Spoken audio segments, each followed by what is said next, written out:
A from မြန်မာကကြိုဆိုပါတယ်။ဒီကိုလိုက်မယ်မလိုက်ဘူးနဲ့ကျမတို့သားမီးလေးနောက်ဆုံးတော့လိုက်ခဲ့ပါတယ်ရှင်။အတော်ကတော့ဒါလိုက်ပဲကိုမှမဝင်ဘူး။တောင်တကားကိုစားစီးပါပြီ။တယောက်ကို9000ကျပါတယ်။ကေဘယ်ကားစီးမှမို့လို့လန်တဝက်ကနေပြီးတော့ကျမတို့ဖြတ်ဆင်ပါတယ်။တားငယ်လေးကအရန်ကိုပြောနေတာ။ဒါကအကိုကြီးနဲ့ရောင်းမှဓာတ်ပုံရိုက်ဆက်နေရတွေကလည်းအများကြီးပဲ။အော်တားငယ်လေးနဲ့ဒါအကိုကြီးပါ။ဒါတဲ့ဓာတ်ပုံလေးတော့ရှောက်ကိုရိုက်နေပါပြီ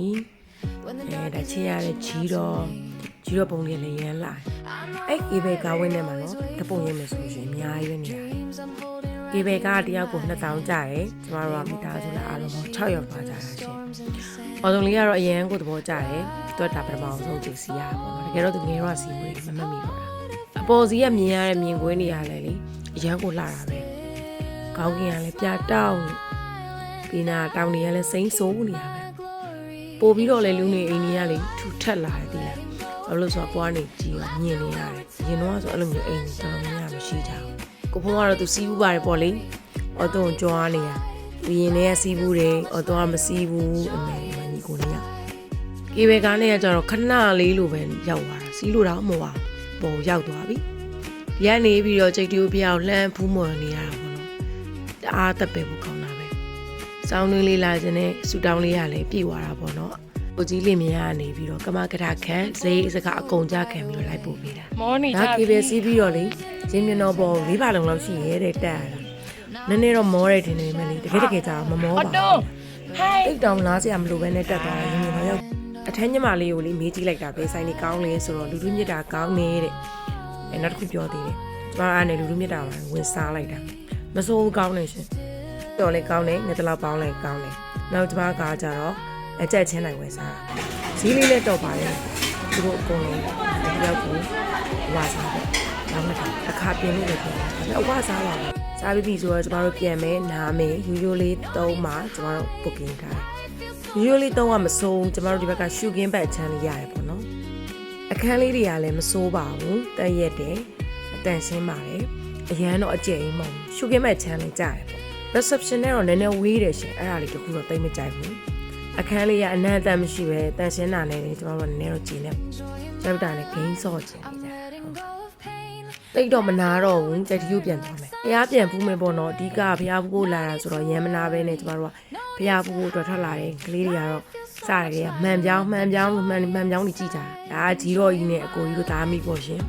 ဓာတ်ပုံကတော့ကြုံတလို့ရဲရတာတယောက်တစ်လက်ဓာတ်ပုံရေးလေးလည်းမရှိဘူးအကိုတို့သားမိတွေရိုက်ပြီးကျမကခဏလေးတို့ပုံလေးချစ်ဖို့ကောင်းလို့ရှင် snapshot လေးကျမရိုက်တာပါတို့တူရေးတအားချစ်နေတာပါဒီပါကြီးကိုလေအဲ့ငယ်နှစ်ကောင်ကတအားကတ်တယ်သူတို့အဖွားကိုတော့ပြောမနေနဲ့အရန်ကတ်အဲ့မှာတွေးတဲ့ပန်းလေးဘာလေးလဲမသိရမ်းလာမသိတောင်စလက်လို့ပါလို့ဖះတော့တကယ်တက်ပေတာရှင်ရောက်တယ်နဲ့ဖူးလို့မဟုတ်ဒီရှုခင်းလေးကလည်းတအားလာအဲ့လေးကခေါင်းလုံးပန်းလို့မျိုးလေးပါလေးဒါဒီဥတုကလည်းလေအရန်အတော်ပဲဒီလားအရန်အေးစိတ်နေမျိုးမဟုတ်ဘူးလို့ခေါ်နေတော့ကြိုက်တူဖះသမိုင်းကိုအကုန်ရတယ်ဒါပေမဲ့အခုလဲကြာအောင်လေကလေးရှင်းပြမယ်ဆိုလဲဆိုတော့မရတော့အားနဲ့ဟဲ့ဒုက္ခပဲဆိုပြီးတော့အပြင်ကျမှရှင်းပြတော့မယ်ဟေးဆိုပြီးတော့သူတို့ကအဲ့မှာအတားလေးနေနေလေရာဒီတို့ကအေးတော့လေလက်ဖေးလေးတောက်မှပိုကောင်းသွားမှာမပြပူပူလေးနဲ့ပေါ့အဲ့ဘီနာကရကခမှုဆန်ရလဲတအားကောင်းတယ်နော်ဒါပေမဲ့မျက်နှာကြီးစုပုတ်ဒီဆိုင်မှာဘာစားနေလဲဆိုတော့ကိုကြီးကရှီမွေးတွေတောက်နေရတယ်လက်ဖေးတောက်တယ်ကြားပလာတာစားတယ်ရတာမဟုတ်ဘူးလေဟုတ်တယ်လေဟုတ်တယ်အေးမငင်းနဲ့ဟာသူတို့ရဲ့အငင်းပွားမှုတွေစတင်ဖြစ်ပေါ်တယ်တို့နှစ်ယောက်ပါလို့လေကြီးစင်ကမထင်မဲ့ပဲနဲ့ပိုးပြီးတော့ပြောဖို့ကောင်းသွားတယ်ရင်းချိန်ကိုမရှိနိုင်ဘူးတတန်လက်ဖေးဆိုင်ရမှာပါတယ်ကျွန်တော်လက်ဖေးဆိုင်ရလက်ဖေးတော့ဒီလိုလေးနဲ့ကောင်းလေးရင်ကောင်းလေး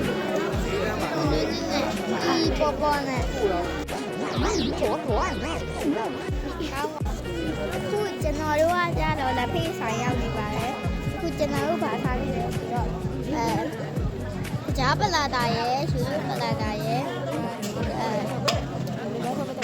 နာကြထောက်ပတ်တော့ရဲ့အဲ့ဒါပဲကျက်လိုက်ကျက်ဒီကရမ်းအယုတ်ဆိုင်ထဲမှာအရင်ကလိုမျိုးဝါးနဲ့ပတ်သက်တဲ့အယုတ်ကလေးတွေကတော့အမတန်ကိုနေဝါတာတော့စိတ်မကောင်းစရာတွေ့ရတယ်ဒါကတော့ကြိုက်တီးရဲ့ဒါပြောရ signature ပေါ့နော်အဲ့ဒီပစ္စည်းလေးတွေကမရှိတော့ဘဲနဲ့တခြားအယုတ်ကလေးတွေကစားထိုးလာကြတယ်ပြည်တွင်းပြအယုတ်ကလေးတွေဖြစ်တဲ့ဒီဝါးလေးနဲ့ပတ်သက်တဲ့အသုံးဆောင်ပစ္စည်းလေးတွေကတော့မရှိတဲ့လောက်ကိုနေဝါတယ်နည်းနည်းတော့တွေ့ရသေးတာပေါ့နော်ဒါပေမဲ့အရင်လိုတော့လုံးဝမစုံတော့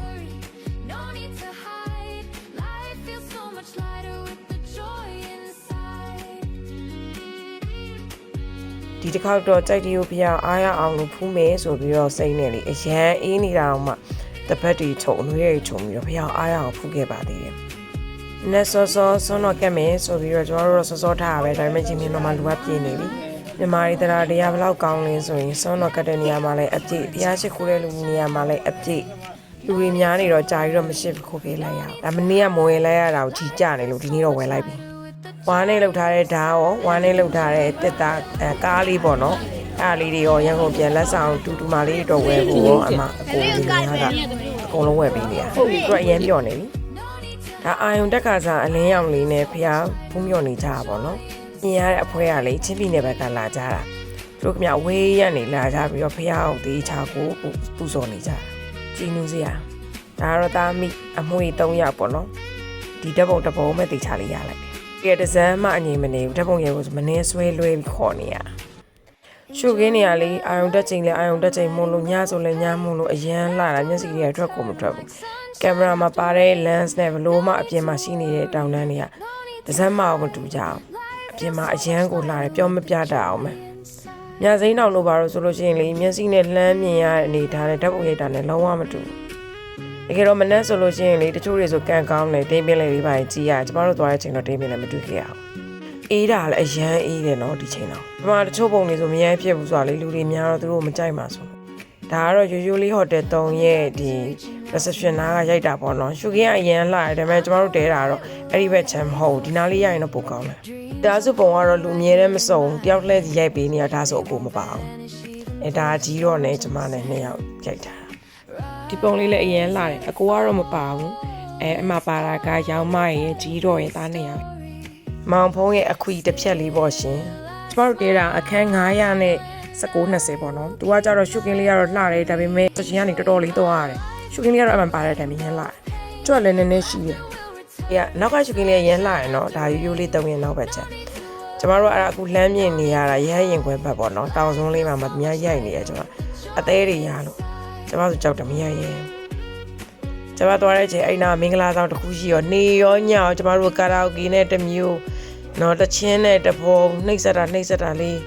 သွားရတာလေကျန်တဲ့ကြအကုန်လုံးအဆင်ပြေတယ်အဲကျမသူတို့အတန်နေနဲ့ကျမတို့တွေလေညလည်းအိမ်မရမနဲ့လည်းအစောကြီးထားဖွင့်တော့လေတော်တော်လေးတော့ကျမတို့အဲ့ဒါသိညစ်တယ်ဒါကျမတို့အခန်းရှိရနေပြီးတော့လေဟိုလေမလေးပေါ်လန်းကြည့်ပြီးတော့လေမိတ်ဖွဲ့ကျင်တာကြည့်တရမ်းချက်ဖို့ကောင်းတော့ကိုရိုက်မှန်သိနေပြီလားကြိုက်တီယိုကနေပြန်มาပြီးရှင်အပြန်ဈေးဝယ်မှာနဲ့လမ်းမှာလိလေစာစားကျင်တာကြောင့်ကျမတို့စောစောပဲပြန်လာခဲ့ပါတယ်။ုံလေးကတော့ဒီတဘောပဲမိသားစုဆုံးတယ်။ကြိုက်တီယိုကစောပြန်တဲ့ကိစ္စကကျမတို့ကအပြန်ကြရင်ကပအကြီးဆုံးထိုင်တော်မူဘုရားကြီးကိုဝင်ပူးခြင်းလို့ပါ။ထိုင်တော်မူဘုရားကြီးကတောင်တက်ကားလေးရဲ့1000ပဲပေးရပါတယ်။အသွားအပြန်အတွက်အကျုံးဝင်ပါတယ်။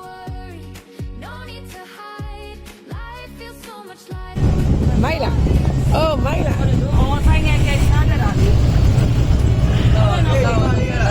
โอ้ยยีโร่ဆိုင်ငယ်ကဲလေးလေ။ကားလမ်းကြီး။ဒါအရင်ဆုံးမြင်ရတဲ့ဘုရားပေါ့နော်။နေ့လေဆိုတော့လေနေကအရန်ပူတော့ကျမတို့တော့သွားနေရနည်းနည်းတော့ပင်မန်းနဲ့ပုံပေါက်နေရပါတော့။ဒါကဘာအကြီးဆုံးထိုင်တော်မူမြတ်စွာဘုရားကြီး။ကျမတို့ဒီကိုတစ်ခါမှမရောက်ဘူး။ဟိုးအရင်တော့ဒီဘုရားကတေကာသားဖြစ်နေတဲ့အတွက်မရောက်ဘူးအခုလေကြောက်ကျမတို့အလင်းလဲတင်းနေချိန်လေးရသေးရနဲ့ဒီဘုရားကိုကျမတို့လမ်းခွဲရနေပြီးတော့တက်လာပူတာမော်ကြိုက်တူကနေပြန်မယ်ဆိုရင်လမ်းစုံတစ်ခုရှိအဲ့လမ်းစုံရောက်လို့ရှိရင်ကျမတို့ကအဲ့ဒီမှာစိုက်ပုတ်ကြီးထားတယ်ကဘာကြီးစုံထိုင်တော်မူမြတ်စွာဘုရားကြီးစီဆိုအဲ့စိုက်ပုတ်အတိုင်းနဲ့သွားရတယ်။အားကအပြန်ကျမတို့ရွှေမျက်မှန်ဓမင်းပေါင်းမှာဝင်ပြီးတော့ဓမင်းဆွဲပါပြီ။ ရန်ကုန်ဆိုင်ခွဲတွေမှာလည်းစားဖို့တယ်ဒါပေမဲ့ဒီမှာတော့ဆိုင်ဖွင့်တာမကြသေးဘူးလို့ကားစီယာကြီးကပြောပါတယ်ဆိုင်ကကြကြဝုန်းဝုန်းနဲ့အရင်ဆင်ပြေရရှင်လော်လေးကတော့ဒီမှာပဲပြီးဆုံးသွားပါပြီအဆုံးထိကြည့်ရှုပေးရတဲ့အတွက်ကျေးဇူးအများကြီးတင်ပါတယ်ရှင်